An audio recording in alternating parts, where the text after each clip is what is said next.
So I am Pastor Bernard Carter, lead pastor of Ascending Life Church in Philadelphia, Pennsylvania.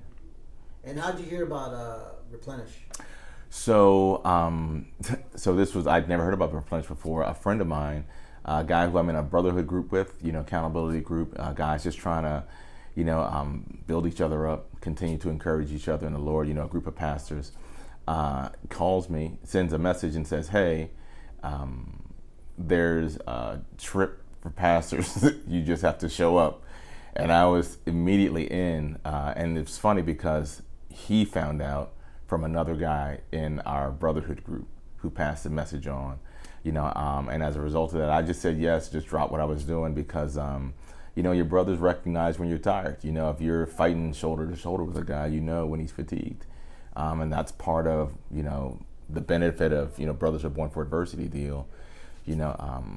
They can also see when you may not have articulated a need.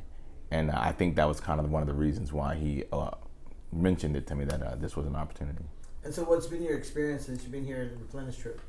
It's been good. For those who don't follow rap, there's a guy named Biz Markie who did a song called Busy Doing Nothin.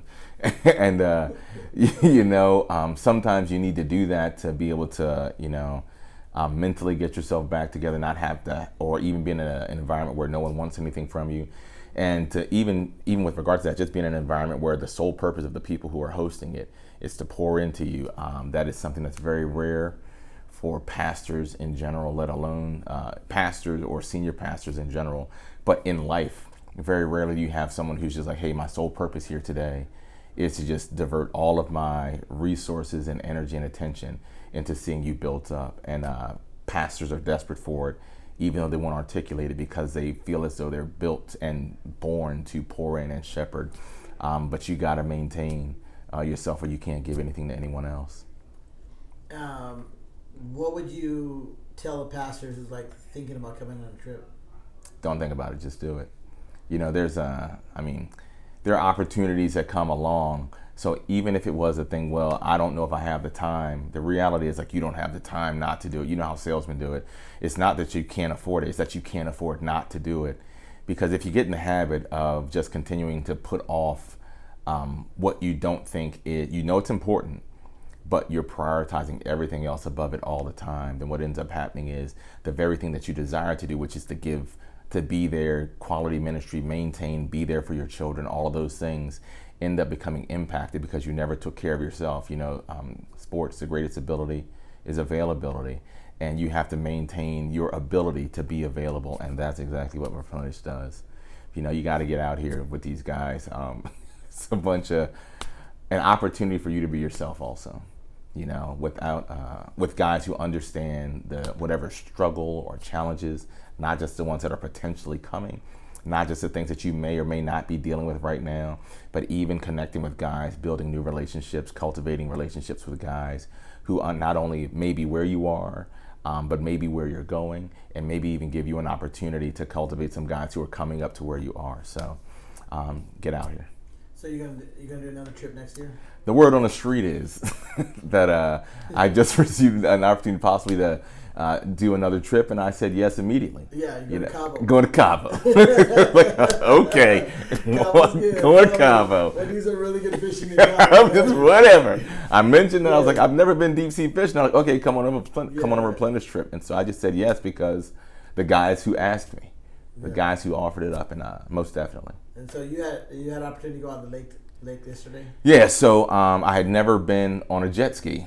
I've ridden dirt. Oh yeah, never been on a jet ski. You took off like you knew what you're doing. I've ridden dirt bikes, so I'm like, a jet ski's just a dirt bike without wheels, and you got to shift your weight a little bit. But I'd never been on a jet ski, and so one of the things is that I'm kind of one of those people who pretty go with the flow. Like whatever you guys want to do, let's go ahead and try it. And so we were able to get on this.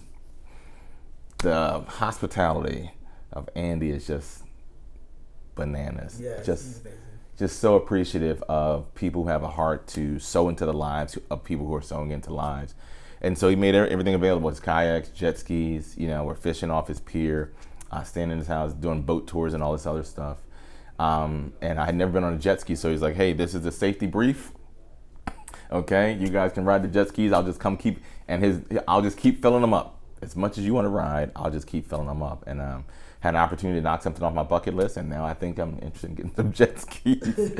We shall see, But yeah, another experience. But I think I would say that the greatest resource from here is connecting with guys in an environment where I have an opportunity to actually connect with them and not thinking about what I got to get back to right now. So sometimes you'll do lunch with a guy and you realize you have maybe an hour or two with him, and so you're trying to connect, but if it's someone that's a mentor to you, you're trying to get from them what it is that you're trying to share with them. Hey, this is where we are right now. You're dumping on them to a degree, as opposed to organically cultivating this relationship and the gifts that they have, the experience that they have, the reason that they're in your life.